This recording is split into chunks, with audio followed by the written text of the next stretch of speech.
What's up, everybody? Welcome. My mom wanted to say, I'm just joking. Oh, Curb Your Enthusiasm did not cast me, unfortunately, but the casting director, who's one of the biggest in Los Angeles, told my manager, we're not going to cast him for this part that he auditioned for, but he's perfect for the show and we want to find a role for him. Hopefully, fingers crossed, in this season that they're filming right now. Alright, let's get into it. I made a movie, not the horror movie that I've been plugging over the past couple weeks, but this was a spontaneous, on a whim type of production. I wrote this script a couple months ago. It's just 3 pages. I just wanted to tell a story in 3 minutes, and it's not even 3 minutes, it's actually like 2.5. But your mom wanted to say, no, okay. My mom actually just had surgery today, so. Made a movie called Cain and Abel. It's pretty much a modern day telling of the Bible story, Cain and Abel, which comes right after Adam and Eve. If you're unfamiliar with the story, Cain kills Abel because he's jealous of him. It's a super condensed version. So in my movie, 2.5 minutes, I really don't explain very much. I just kind of let the dialogue speak for itself. And that's a lot of fun, allowing the audience to put things together and figure out which is the good guy, which is the bad guy, who's Cain, who's Abel. But I made it, and it's getting a good response. I think it has over 60 likes on YouTube. And to get 1,000 views on a YouTube video in less than a day, usually only food reviews do that. But to see my drama suspense movie that's not comedy at all, there's no comedy in it, to see that get a good response from quite a few people is literally so encouraging. And I feel like that movie is a precursor to the horror movie that I'm making this month. And actually on Wednesday, I'm expecting to have a full cast and crew here of people who are going to be under my direction, and I'm running the set. Well, speed walking the set. And I'm not going to lie, when I was editing my horror movie, I actually made myself puke. Not from laughing or anything, it's pretty gross. I don't want to give anything away, but then again, some of you might not even watch it. I was editing this scene, and it's gross. And I caught this one image so specifically, and I went and like threw up a little bit in my mouth, or in my double chin. And then I went to the kitchen and was like spitting that super thin saliva for like 3 minutes until that image popped back into my head, and then I just lost it. Lost my lunch. But I was like, okay, well, that has an effect then. If I made myself, regurgitate from this little scene, and I filmed it beforehand, obviously, so I know what was going to happen. And it was gross to film. But what are other people who aren't expecting it going to think? Some people might not even make it past the 5-minute mark. But that's just a little update on my cinematic ventures. I think I need to be always making a short film at all times. I want to make a Christmas movie. So that'd make 3 movies that I would have made this year. Carnal, Cain and Abel, and now this Christmas movie that I'm planning. And would have, once I release Carnal, I'll have 2 months to finish a Christmas movie. So I want it to be like a modern day telling of the Grinch, Home Alone, and Scrooged, kind of mixed into one story. Where it's like the Grinch, and Ebenezer Scrooge kind of go through the same process and find, like, not love, but the meaning of Christmas at the end. And so I'm going to be doing that, where my character's trying to destroy Christmas for a bunch of other people, but then they all turn around and are super kind to me and gift me, and I'm like, what? And then I see the meaning of Christmas. Da-do, do-re, da-do, do-re, okay. There's this lady that I walked past recently. It was like Mother's Day or Father's Day, and I was walking to my parents' house, wearing my Sunday best. I'm actually bottomless right now, but you can't tell. And there's this lady sitting on her walker, and I can tell that she's kind of contorted, and so I can tell that what she has, it reminded me of Stephen Hawking when I saw her. I thought Stephen Hawking right away. And I wasn't going to engage with her, I was just going to keep walking, which is unfortunate because she looked at me and she goes, "Oh, you look nice." And I was like, "Oh my gosh, thank you so much." I kept walking, and that was my only interaction with her. Well, recently, a couple weeks ago, I was walking past it to my parents' house and walked past her house, and her walker is sitting out on the sidewalk with a for sale sign on it. And I started crying because I don't really think that she would have just gotten a new walker. I mean, maybe. But what it told me is that she had passed away. Whether or not that's true, that was my perception at the time, and I cried all the way home to my parents' place. And then my mom comforted me. Something else that really gets me and like really wrenches on me, I was watching this compilation of innocent people who were wrongly convicted and spent years or decades in prison. I had to turn it off. I couldn't keep watching it. It makes me so livid to think that the justice system, there was one dude who was put away for 27 years. And then somebody finds out that, oh, this guy's actually innocent. He didn't commit the murder. 27 years of this dude's life, they just took away. And the guy still thanked the court when they dismissed his case and gave him all his stuff back. He left the courtroom, but he turned around and said, thank you. Thank you. That's not what I would be saying. In fact, my instinct would be to like, well, since you think that I committed the murder, why don't I actually go for it? Because I'm already in here and as an innocent man. And if you put me in here for life, then I don't know, that would be my instinct. I wouldn't just be able to sit in a prison cell for 27 years hoping, I wonder if a lawyer will... I mean, the lawyer that helped him could have been 5 years old when he was convicted. And then now he's like 32, 33. Really wrenches on my heartstrings, dude. I really can't handle watching or hearing about stories of men and women who have been wrongly convicted. There's a movie about it with Denzel Washington called The Hurricane, where he plays a boxer who was put away for 50 years. 50 years because of a corrupt cop who pinned a murder on him, or a couple murders. When Denzel Washington's real-life character gets out of prison after 50 years, he was a boxer, so the boxing organization actually gifted him a heavyweight champion belt, as if he had just won. But I think that's amazing. I think that's so cool of the boxing, whatever they're called. I wanted to talk about the dentist, which I don't even like to talk about the dentist. If dentophobia was a thing, I would have it. Dentophobia? I don't know. I hate dentists. I don't think I've been to the dentist in like 10 years. I just hate it. I hate it. When I was young, Kobe and I, my little brother and I, went to the dentist. And I told him, I was like, did you know that, the water that they spray to rinse your mouth out, there's urine? There's like pee in there? I heard him, I'm sitting in the waiting room, and I hear him screaming and wailing from the dentist's office, and my mom comes out and goes, did you tell Kobe there was pee in the water? And I was like, yeah. My mom really, really did not like that. So I had a palate breaker when I was 13, 14, something like that. And then I had braces too, but the palate breaker was awful. Basically, it was this whole contraption that connected on either side of my teeth. And then on the roof of my mouth, across the palate, was this whole metal contraption, like a retainer. Only there was a lock and key that every day my mom would have to put the key in the lock and twist, and it widened my palate.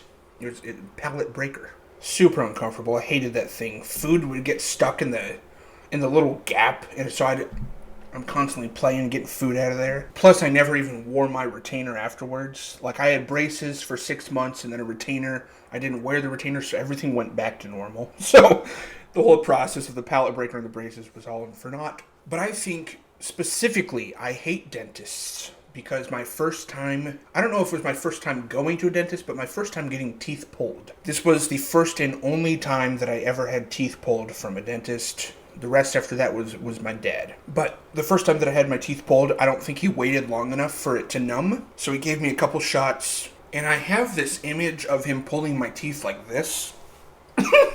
And I am probably exaggerating it. It was probably just a traumatic experience for me. I doubt that he was like ripping them out. But it really hurt. This dude did not wait. He just pulled out my two front teeth, and then I started crying. I was like, ah! And I just remember him going, shh, Colin, it's okay. You're fine. You're fine. And that is the dentist hurting me and then telling me, oh, like, shut up.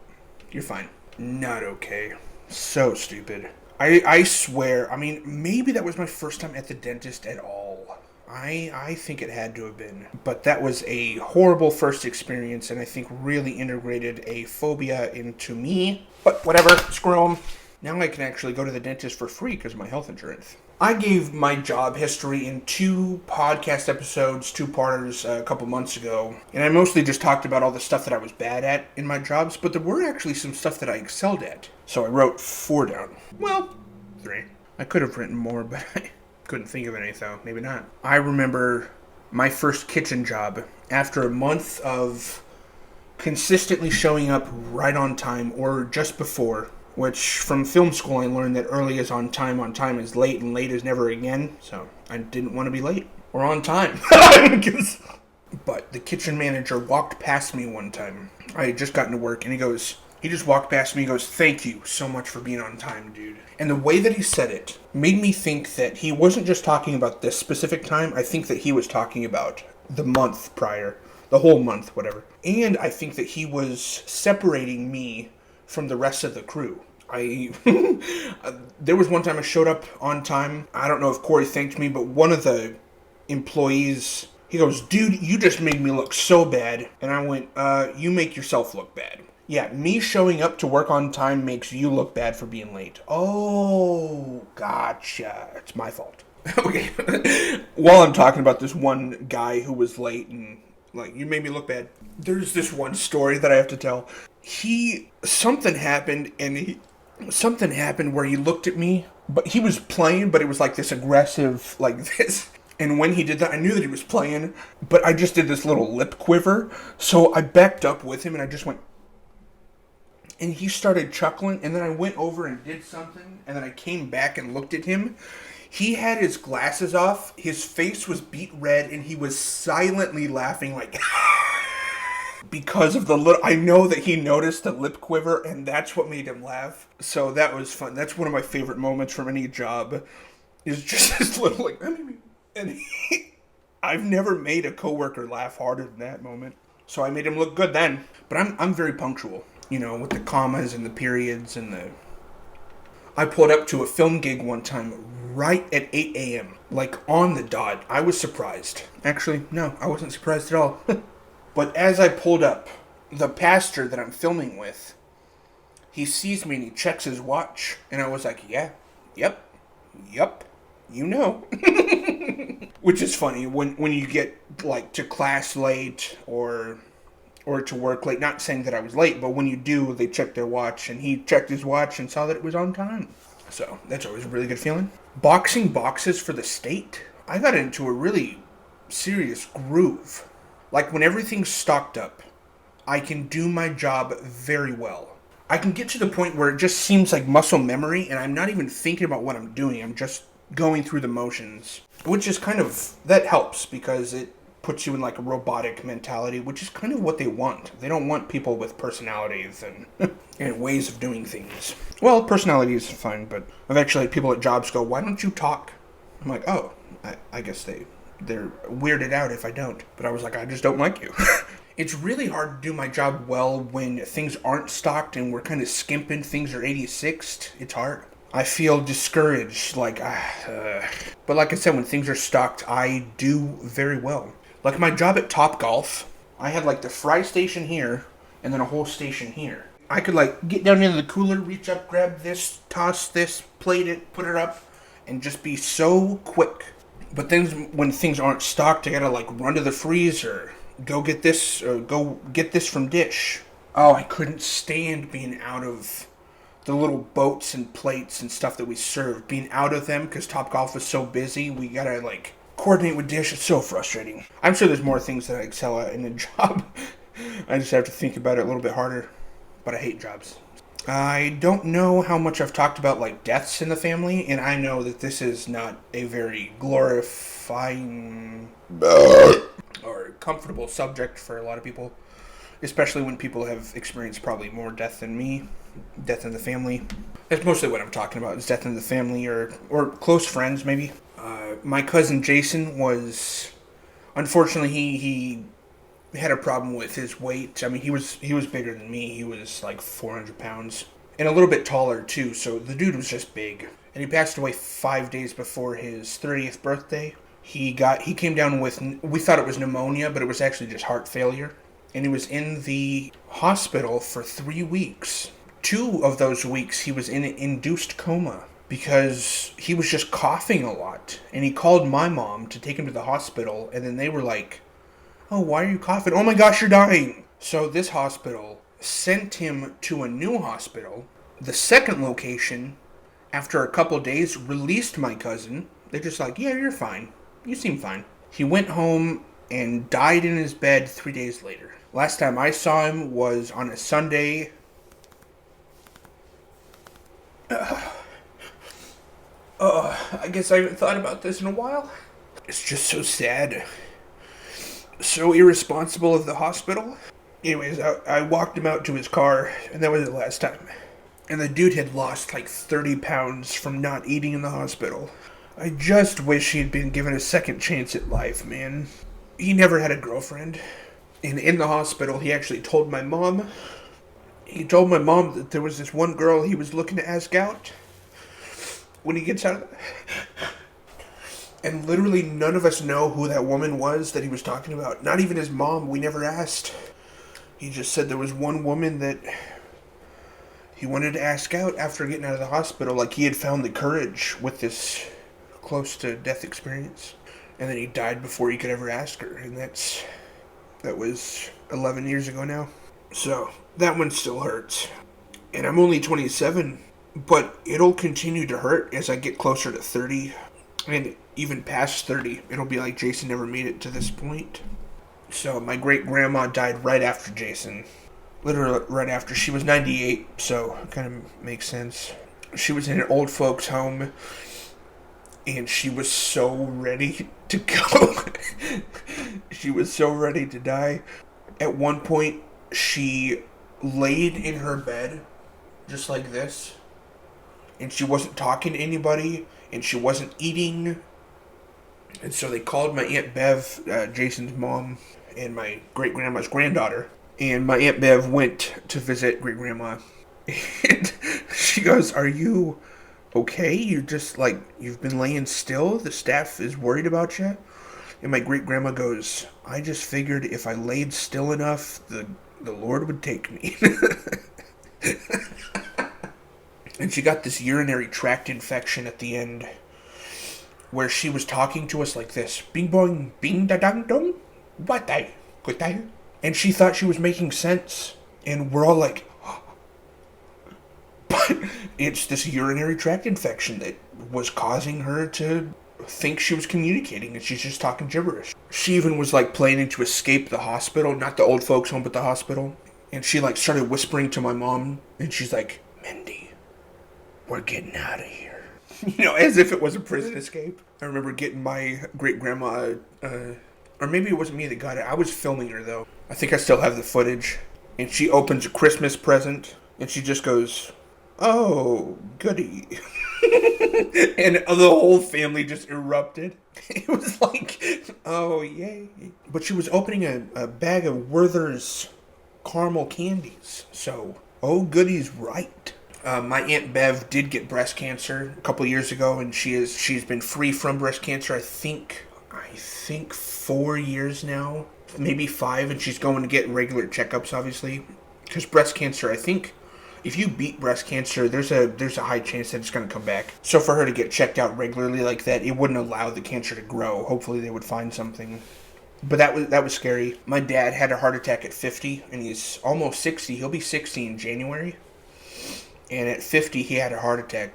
We went to this theme park, and we rode a roller coaster. And right after the roller coaster, my dad started feeling a little strange. But it wasn't until 24 hours later, the next day, that he had this feeling in his chest like he had to burp. It was just like a... And he kept trying to burp. And my dad can make himself burp, and nothing was working. So he took a nap, and then he woke up, and it was still there. And then he just hopped online. Heart attack symptoms. My mom came into his office, and then he just looked at her, tears in his eyes, and said, "I think I'm having a heart attack." And he was. He had a 80% blockage in a couple arteries, and then they went up through his wrist and put a stent in there. And this all took place in Brazil. And actually, had he been in the States, the whole stent process would have been much different, and possibly would have produced a different outcome. So that was pretty scary. The most recent one is my Uncle Dave. And this one was tough too, because he had just turned 60.